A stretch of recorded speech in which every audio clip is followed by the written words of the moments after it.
అవకాశాలు అందకపోయినా పకుని పయనం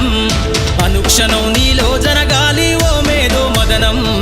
గడిచిపోయిన గతమంతా ఓ అనుభవమే లేరా కదిలే కాలంలో పునాది మెట్లుగా చేర్చరా